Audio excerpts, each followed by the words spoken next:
सभी साथियों को नमो बुधाय जय भीम। मैं आपके सामने भीम आर्मी व आजाद समाज पार्टी से संबंधित बहुत ही बड़ी खबर लेकर आया हूँ। कुछ महत्वपूर्ण खबर।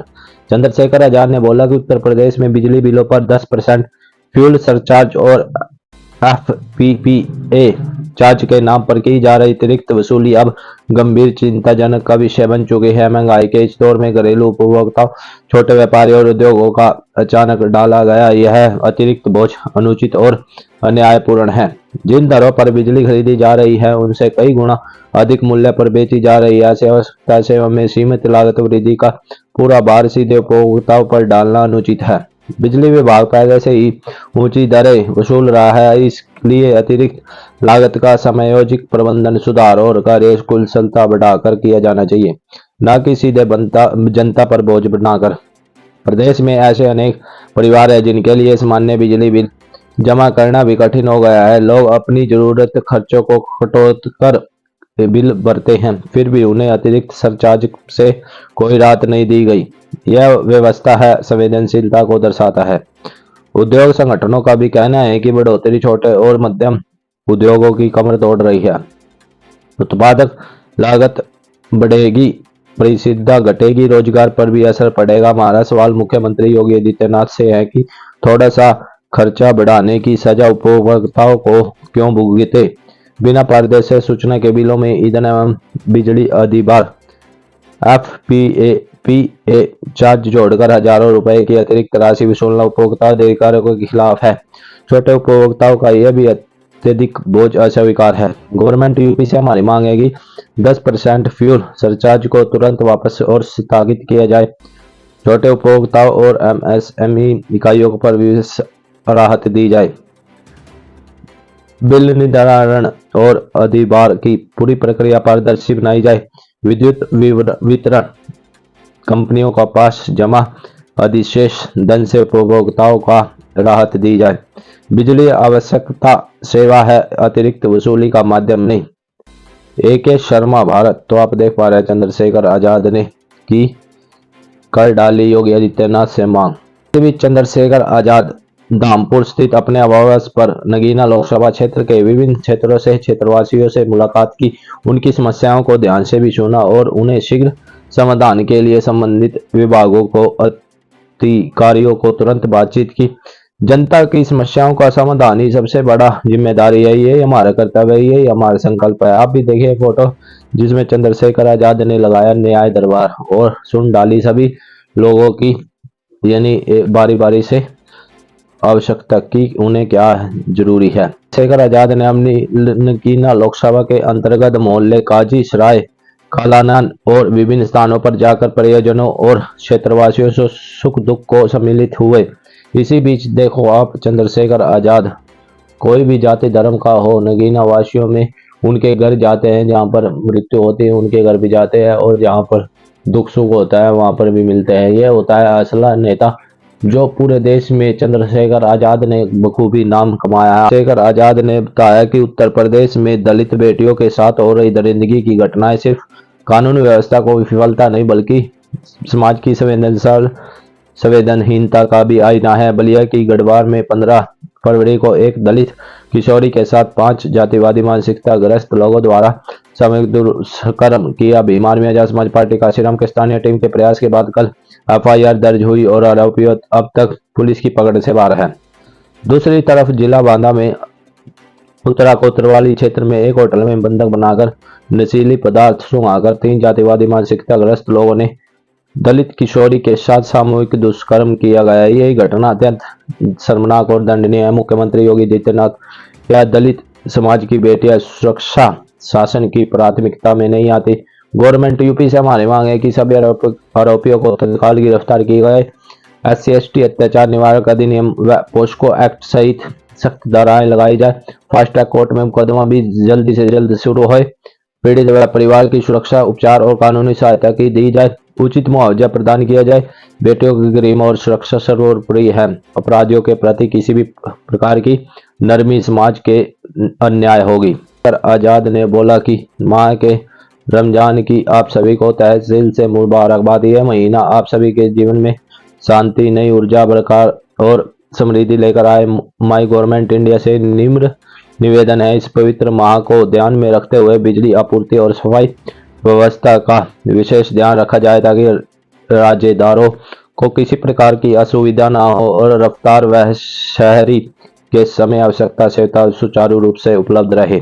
आप सभी को रमजान की हार्दिक शुभकामनाएं। बाद बोले पहुंचे थे एक सभा में, वहां पर चंद्रशेखर आजाद ने बोला कि एक अवसर देना कुदरत बहुत कुछ करना है, इन कमजोरों के लिए अब दुनिया से जाने से पहले कुछ कर्ज उतारना है उन रहमानों का जो सिर्फ हमारे लिए संघर्ष करते चले गए दुनिया से। जय भीम, जय भारत, जय संविधान। आप भी देखे चंद्रशेखर आजाद की यानी कि भाषण। सुई भी लगेगी तो मेरा कलेजा छत नहीं होगा। आप मेरी पीड़ा को सुनो। मैं आपको पूछना चाहता हूं, जब तक इस नौजवान की जेब में पैसा नहीं आएगा, जब तक पढ़े लिखे नौजवान को नौकरी रोजगार नहीं मिलेगा, आप बताओ हमारे हालात कैसे बदलेंगे? बताओ क्या बदल सकती है? देखो मेरी बात पर गौर करो। आजाद भारत है ना, सबको बराबर का अधिकार कहता है ना, सम्मान अवसर की क्षमता है ना। मेरी माँ यहां बैठी है, मेरी माँ हाथ उठा के बता दें अगर किन माओ ने हवाई जहाज का सफर किया हो, एक बार हाथ उठा के मुझे दिखा दें। क्यों क्या मेरी माँ को हवाई जहाज का सफर करने के लिए अवसर नहीं मिलना चाहिए? क्यों नहीं मिला? आपको पता है ये हवाई जहाज, ये हेलीकॉप्टर, ये अमीरों के जेब का सामान है, गरीबों की जेब का नहीं। समय बदलेगा, समय बदलेगा। मेरी बात को याद रखना, जो आज तक ट्रेन के डब्बे में नहीं चढ़ी एसी वाले में, उस अपनी माँ को, बहन को हेलीकॉप्टर हवाई जहाज में बिठाने का, उसको सम्मान दिलाने का काम उनके बच्चे करेंगे। मेरी बात को अपनाना। लेकिन मैं पहली बार नौजवानों से कर रहा था, मैं नौजवानों से पूछना चाहता हूं, जब धीरे धीरे आरक्षण खत्म हो जाएगा, सरकारी नौकरियां खत्म हो जाएगी, तो आरक्षण स्वतः खत्म हो जाएगा, तो इस देश में जहां इतनी गैर बराबरी जनसंख्या के नाम पे, तो आप गरीबों को कुर्सी में कौन बैठेगा? इसलिए मैं पार्लियामेंट में बिल लेके आया कि निजी क्षेत्रों में आरक्षण व्यवस्था लागू होनी चाहिए। आप बताओ होनी चाहिए नहीं होनी चाहिए? होनी चाहिए होनी चाहिए। तो अगर आप मानते होनी चाहिए तो आप जनवरी के बाद तैयार हो जाना। हम लोग निजी क्षेत्रों में SC ST OBC के लोगों को आरक्षण मिले, इसके लिए हम लोग पूरे प्रदेश में यात्रा करने का काम करेंगे। तैयार होने तैयार हो बताओ। और सुनो, जितना बैकलॉग बाकी है उसको हम लोग भरवाने का काम करेंगे। मेरी बात को आप याद रखें। जब राजपाल बनेगा, बड़े बड़े हाईवे बनते हैं, बड़े बड़े मॉल बनते हैं, जमीन अधिग्रहण की जाती है, मैं आपको विश्वास दिला के कहना चाहता हूं, जैसे आज की सरकार ने बिहार में 1 रुपया लीज पे 100 साल के लिए 1 एकड़ जमीन और हजारों एकड़ जमीन अडानी साहब को देने का काम किया है, तो मेरे रानी तो आप ही हो। मैं आपको विश्वास दिलाता हूं, राजपाल बनेगा, जिस गरीब को जमीन नहीं है उसको हम लोग एक्वायर करके जमीन दिलाने का काम करेंगे। मेरी बात को आप याद रखें। यानी कि हर परिवार को रोजगार से जोड़ने का काम करेंगे। मैं तो पार्लियामेंट में आशा बहनों की वेतन वृद्धि, आंगनबाड़ी बहनों की वेतन वृद्धि, भोजन माताओं की वेतन वृद्धि, शिक्षा मित्रों की वेतन वृद्धि, अनुदेशकों की वेतन वृद्धि, पीआरडी के जवानों की वेतन वृद्धि, होमगार्ड भाइयों की वेतन वृद्धि, पंचायत सहायकों की वेतन वृद्धि, चौकीदार भाइयों की वेतन वृद्धि, सबके लिए मैं पार्लियामेंट में आवाज उठाने का काम करता हूं। और पुलिस के जो भाई है, इनको 8 घंटे की ड्यूटी मिले, सप्ताह में 1 दिन छुट्टी मिले, बॉर्डर स्कीम खत्म हो, वेतन विषमता दूर हो, बीएड के भाइयों को, जो बीएड करे भाई है, उनको अध्यापक की नौकरी मिले, बीटीसी के भाइयों बहनों को नौकरी मिले, इसके लिए मैं पार्लियामेंट में लगातार आवाज उठाता हूं। लेकिन जब मैं, हमारी संख्या कम है, जब मैं आवाज उठाता हूं तो वो सोचते हैं इस आवाज को दबा दिया जाए। कोई अधिकारी मुझे फोन करके कहता है कि आपकी संस्था छीन लेंगे। मैं उनसे यही कहता हूं हाथ जोड़ के कि वोट का अधिकार बाबा साहब ने दिया था और वोट देके इन लोगों ने पार्लियामेंट में भेजा है। वोट देके कामयाब बनाना या कमजोर करना वो इनके हाथ में है। इनको फैसला करना है कि ये क्या चाहते हैं। आप ये बताओ, आजाद समाज पार्टी को मजबूत होना चाहिए नहीं होना चाहिए? बताओ, आजाद समाज पार्टी की ताकत बननी चाहिए नहीं बननी चाहिए? देखो आज किस तरह के दिन आ गए हैं कि मध्य प्रदेश में संविधान निर्माता बाबा साहब अम्बेडकर का पुतला जलाया जा रहा है। क्या ये तकलीफ दे है या नहीं? बताओ, क्या हमारे सीने में आग लगनी चाहिए लगनी चाहिए? मैंने सरकार को चैलेंज किया है कि अगर 72 घंटे में उन पर अपराधियों पर कार्रवाई नहीं हुई तो मैं पैदल ही ग्वालियर के लिए निकलूंगा और किसी कीमत पे पीछे हटने वाला नहीं हूं। क्योंकि हम अपने महापुरुषों का अपमान किसी भी कीमत पर नहीं सहेंगे। प्यारे साथियों, शेखर आजाद ने बोला कि इस समय बच्चों की बोर्ड व वार्षिक परीक्षाओं का समय है। ऐसे महत्वपूर्ण समय में विवाह, धार्मिक कार्यक्रम, निजी आयोजन, डीजे पार्टी और कुछ स्थानों पर हो रहे महोत्सव के कारण तेज आवाज में के लाउडस्पीकर और डीजे का दल्ले से उपयोग किया जा रहा है। यह सोर्स बच्चों की पढ़ाई, एकाग्रता और मानसिक स्वास्थ्य को गंभीर रूप से प्रभावित हो रहा है। साथ ही डीजे व लाउडस्पीकर से बंधक से माननीय उच्च न्यायालय द्वारा जारी स्पष्ट आदेशों का यह भी कई जगह उल्लंघन हो रहा है। हम डीजी पुलिस से मांग करते हैं, परीक्षा अवधि के दौरान सभी प्रकार के आयोजनों की ध्वनि प्रदूषण पर सख्त कानून लगाया जाए। डीजे व तेज लाउडस्पीकर पर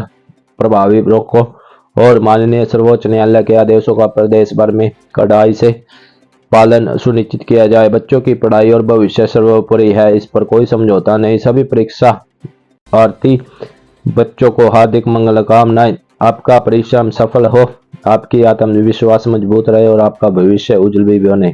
शेखर आजाद ने बोला कि दुबई में 17वीं फज्जा इंटरनेशनल पैरा एथलेटिक चैंपियनशिप से भारतीय खिलाड़ी के ऐतिहासिक प्रदर्शन करते हुए पदक तालिया में प्रथम स्थान हासिल किया। भारतीय दल में कुल 43 पदक जीतकर देश का गौरव बढ़ाया, जिसमें 16 स्वर्ण, 13 रजत और 14 कांस्य पदक शामिल है। यह उपलब्धि बताती है कि भारत की पैरा एथलेटिक आज विश्व स्तर पर मजबूत होकर पहचान बना रही है। ट्रैक और फील्ड दोनों स्पर्धाओं में खिलाड़ियों के अनुशासन, परिश्रम और अद्यत साहस का परिचय दिया है।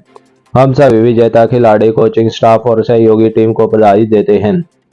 यह सफलता देश की दिव्यांग खेल आंदोलन के लिए प्रेरणादायक मील का पत्थर साबित होगी। आप सभी चैंपियन को उज्जवल भविष्य के लिए मंगल काम।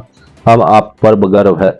दिल्ली के आंदोलन में बहुत ही खतरनाक एंट्री आप भी देखे वीडियो जो सोशल मीडिया पर वायरल है। सरकार मुर्दाबाद, मुर्दाबाद, मुर्दाबाद, सरकार मुर्दाबाद, मुर्दाबाद, मुर्दाबाद, नीतीश सरकार मुर्दाबाद, मुर्दाबाद, मुर्दाबाद, नीतीश सरकार मुर्दाबाद, मुर्दाबाद, मुर्दाबाद।